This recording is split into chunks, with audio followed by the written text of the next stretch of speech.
हर एक सब्जेक्ट के कुछ basic principles, basic assumptions, basic concepts होते हैं जिसके ऊपर वो उस सब्जेक्ट के सारे ही कॉन्सेप्ट्स डिपेंडेंट होते हैं। उसी तरह से अकाउंटिंग या अकाउंटेंसी को अगर हम देखें तो अकाउंटेंसी के भी कुछ फंडामेंटल प्रिंसिपल्स हैं जिनको हम क्या कहते हैं, अकाउंटिंग प्रिंसिपल्स कहते हैं। क्लास 11 कॉमर्स एनसीईआरटी का एक इंपॉर्टेंट पार्ट है ये। अदरवाइज ऑल्सो में भी आपको ये बेसिक अकाउंटिंग प्रिंसिपल्स पता होना बहुत जरूरी है, इसी के ही बेसिस पे, क्योंकि जो सारा पूरा अकाउंटिंग का रिकॉर्डिंग ऑफ ट्रांजेक्शन्स होते हैं वो इन्हीं के बेसिस पे होता है। ठीक है, सो आज देखेंगे हम जनरल अकाउंटिंग प्रिंसिपल्स क्या है।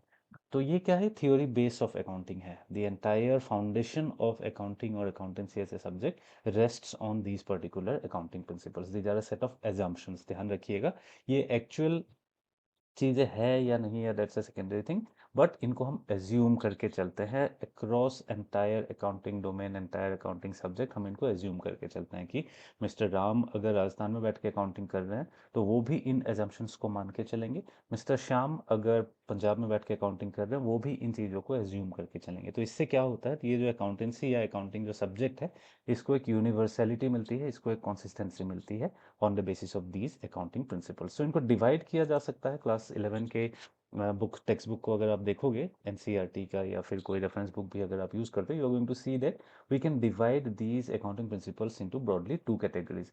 अकाउंटिंग कॉन्सेप्ट्स और एजम्पशंस के नाम से एक कैटेगरी हम कर सकते हैं, और अकाउंटिंग कन्वेंशंस के नाम से हम एक कैटेगरी कर सकते हैं। In this particular video we are going to cover these 11 accounting concepts और एजम्पशंस। अकाउंटिंग कन्वेंशंस पे हम किसी दूसरे वीडियो पे जाएंगे। अकाउंटिंग कॉन्सेप्ट्स और एजम्पशंस में जो 11 है उसमें से भी हम सिर्फ 4 या 5 इस पर्टिकुलर वीडियो में करने की कोशिश करेंगे, क्योंकि अदरवाइज वीडियो बहुत लेंदी हो जाता है और बहुत देर तक इंटरेस्ट या कंसंट्रेशन बनाए रखने में मुश्किल हो जाती है। तो अगर आप लोग चाहो तो वीडियो की स्पीड को 1.25 या 1.5 कर सकते हो फॉर बेटर अंडरस्टैंडिंग।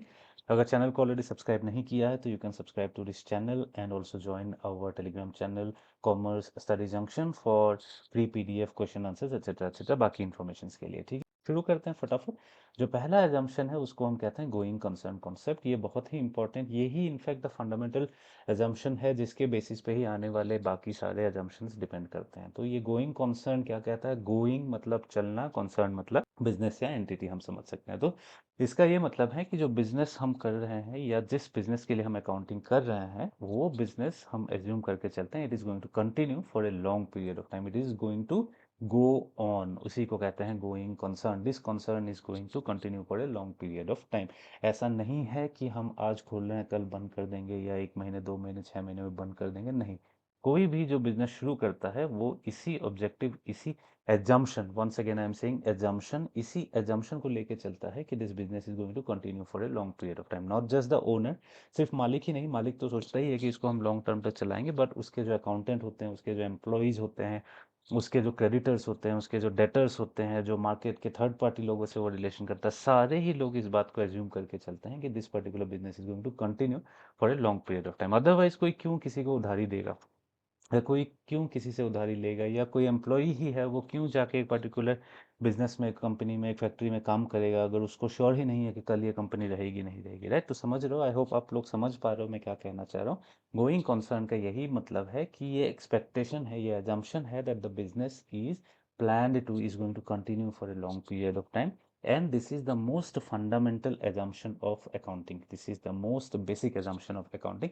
इसी के बेसिस पे हम रिकॉर्डिंग करते हैं अपने अकाउंटिंग ट्रांजैक्शंस की। नेक्स्ट कॉन्सेप्ट अगर हम देखें तो कॉन्सेप्ट ऑफ कंसिस्टेंसी, ये थोड़ा सा जुड़ा हुआ है फर्स्ट वाले से ही, इसको भी हम समझते हैं। कंसिस्टेंसी का मतलब है सिमिलैरिटी या certainty of principles and practices. जो भी अकाउंटिंग के लिए नॉर्म्स, रूल्स, रेगुलेशंस आप यूज़ करते हो अपने बिजनेस के लिए, एज ए ओनर हो गया या एज ए अकाउंटेंट हो गया, for your for business owner, जिसके लिए भी आप काम करते हो या आपका अपना बिजनेस है जो भी है, तो आप क्या करते हो, आप जो भी पॉलिसीज, जो भी प्रिंसिपल्स यूज़ करते हो उन चीज़ों को आप कंसिस्टेंट रखते हो फॉर सम। उसमें अमाउंट्स प्लस माइनस हो सकते हैं कि पिछले साल आपकी स्टाफ की सैलरी 50,000 थी, इस साल 55,000 हो गया, that's a different thing, I am not talking about the amount, but I am talking about the policies, I am talking about the processes in that are in place. उन चीज़ों को हम एज्यूम करके चलते हैं कि ये कंसिस्टेंट रहने वाला है long time period of time के लिए।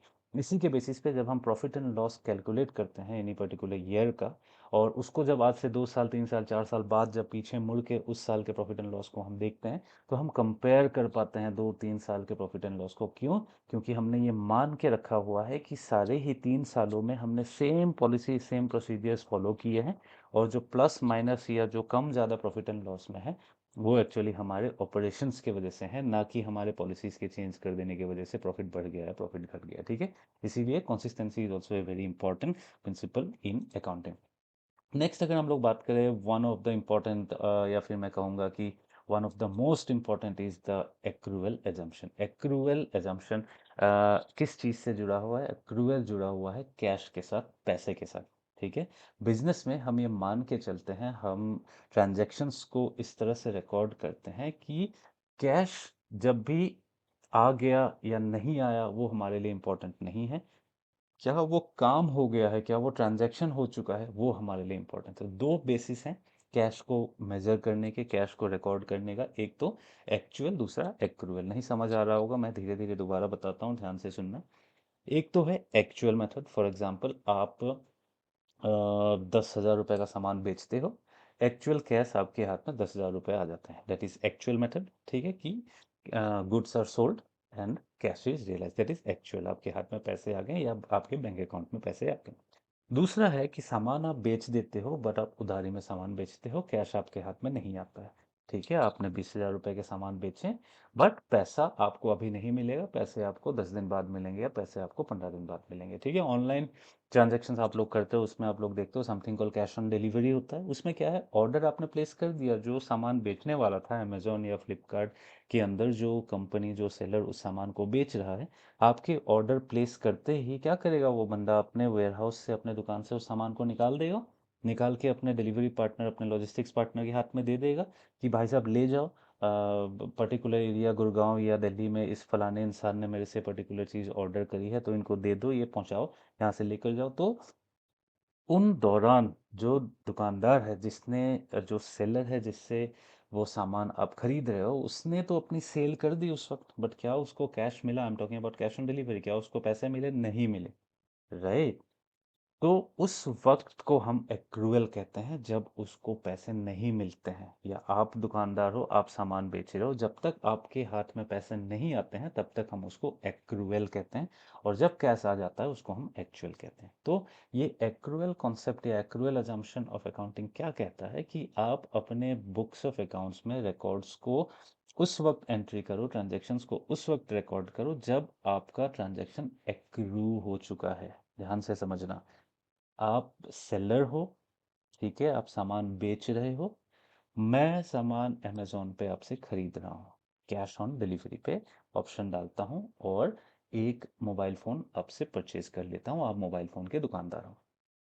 ठीक है, जिस दिन परचेज ऑर्डर आपके पास आया, आप क्या करोगे, उसको पैक करोगे, पैक करके अपने जो बुक्स ऑफ अकाउंट अपने कंप्यूटर पे एंट्री करोगे कि one mobile phone sold, is cash received, no, और उसको क्या करोगे, अपने डिलीवरी पार्टनर के हाथ में पकड़ा दोगे। वो लेकर आएगा, एक दिन गुड़गांव पहुंचेगा, एक दिन दिल्ली पहुंचेगा, ऐसे ऐसे करते करते कस्टमर के पास पहुंचेगा, कस्टमर उसके बाद पेमेंट करेगा, all of those things are there.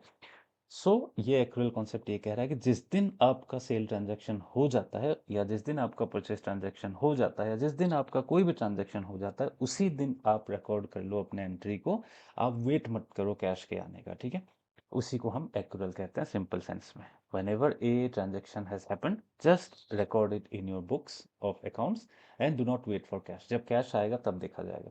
ये पॉइंट कब क्रूशियल बनता है? ऐसे सुनने में तो काफ़ी लग रहा होगा कि चलो ठीक है, क्या प्रॉब्लम है, कर देंगे, जिस दिन सामान बिका उसी दिन एंट्री कर देंगे, क्या दिक्कत है, कोई दिक्कत नहीं है, जब कैश आया तब कर देंगे, वेट कर लेंगे, कोई बात नहीं, क्या हो गया। बट अगर इस चीज़ को आप देखोगे ईयर एंड पे, फॉर एग्जांपल फाइनेंशियल ईयर को हम अप्रैल से लेके मार्च तक समझते हैं, अप्रैल 2024 से लेके मार्च 2025 तक वन फाइनेंशियल ईयर था। ठीक है, अब लगा लो मार्च के 1 तारीख से लेके कोई इंसान आपके यहाँ सर्विस करता है, कोई स्टाफ है आपका, 1 तारीख से लेके 30 तारीख तक आपके यहाँ काम करता है मार्च के महीने में। ठीक है, आप उसको सैलरी कब देते हो? क्या आप उसको सैलरी 30 मार्च को ही दे देते हो उसके मार्च महीने के लिए? नहीं, आप उसको सैलरी देते हो अप्रैल के 5 तारीख, 2 तारीख या 1 तारीख तक। तो कहने का क्या मतलब है, आप अगले महीने दे रहे हो। तो अब जब फाइनेंशियल ईयर खत्म हो रहा होगा, मार्च के महीने में ये एक्रूअल कॉन्सेप्ट और ज़्यादा इंटरेस्टिंग बन जाता है। मार्च के महीने की जो सैलरी थी मिस्टर श्याम को, जो आपके एम्प्लॉय हैं उनको जो आप पे कर रहे थे, वो सैलरी आप अप्रैल में जाके पे कर रहे हो। तो अब क्या हो रहा है, क्या वो एक्सपेंडिचर अप्रैल के महीने का था या मार्च के महीने का था? वो तो मार्च के महीने का एक्सपेंडिचर था, क्योंकि मार्च के महीने में आपके स्टाफ ने आपके दुकान पे काम किया है, आपके फैक्ट्री में काम किया है। ये उस साल का, ईयर 2024 23 24 का वो ट्रांजैक्शन था, बट उसके पैसे अब कब दे रहे हो? अगले महीने जाके दे रहे हो, जो कि अगला महीना ही सिर्फ नहीं, वो अगला साल भी हो जाता है।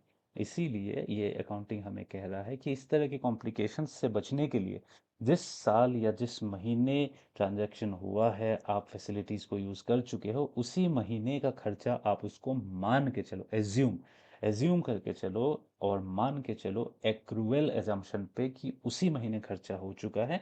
इसका वेट मत करो कि कैश पेमेंट कब कर रहे हो या कैश पेमेंट कब मिल रहा है। वही चीज़ आपके परचेज के केस में भी होगा कि आप कहीं किसी से कोई सामान खरीद रहे हो, जिस दिन आपने खरीदा उसी दिन की एंट्री आप कर दो, भले आप उनको पैसे अगले महीने दो, कोई दिक्कत नहीं है। जब दोगे तब उसको एडजस्टमेंट हम करेंगे, उसको अलग से देखेंगे, बट जिस बार, जिस महीने या जिस दिन ट्रांजैक्शन हो गया, उसी दिन उसको आप रिकॉर्ड कर लो। भले ही आप उसको आउटस्टैंडिंग पेमेंट पे लिख के रख लो, आउटस्टैंडिंग पेमेंट के नाम पे बना लो। अकाउंटिंग इक्वेशन पे जब हम आएंगे टॉपिक समझने के लिए, उस वक्त ये चीज़ और क्लियर होगी कि कोई भी अकाउंटिंग ट्रांजैक्शन है उसके दो पहलू होते हैं। ठीक है, अगर कुछ आप परचेज करने के लिए कैश बाहर दे रहे हो, तो साइड बाय साइड क्या है, सामान अंदर आपके पास आ रहा है, या कोई सामान आप सेल कर रहे हो, तो जैसे कैश आपके हाथ में आता है, उसी तरह से गुड्स आपके हाथ से बाहर भी जाता है। तो हर ट्रांजैक्शन के दो पहलू हैं, दो मायने होते हैं। वो सब चीज़ें हम देखेंगे बाद में, बट एक्रूअल कॉन्सेप्ट का यही मतलब है कि जब भी कोई ट्रांजैक्शन हो जाता है, उसको उसी दिन रिकॉर्ड कीजिए, कैश के लिए वेट मत कीजिए। एक्रूअल का कॉन्सेप्ट कैश के साथ जुड़ा हुआ है। Even if cash is received, even if cash is not received, you should record it. Fine. So अभी इस पर्टिकुलर वीडियो में ये तीन कॉन्सेप्ट ही करेंगे, ज़्यादा और चीज़ें ऐड कर दूंगा तो कॉम्प्लेक्स हो जाएंगी। नेक्स्ट वीडियो बहुत ही जल्द, कल या परसों में ही आ जाएगा, या जो लोग बाद में देख रहे होंगे इस वीडियो को, उनको तो सीधा प्लेलिस्ट के अंदर ही अगला वीडियो मिल जाएगा, the second part of accounting.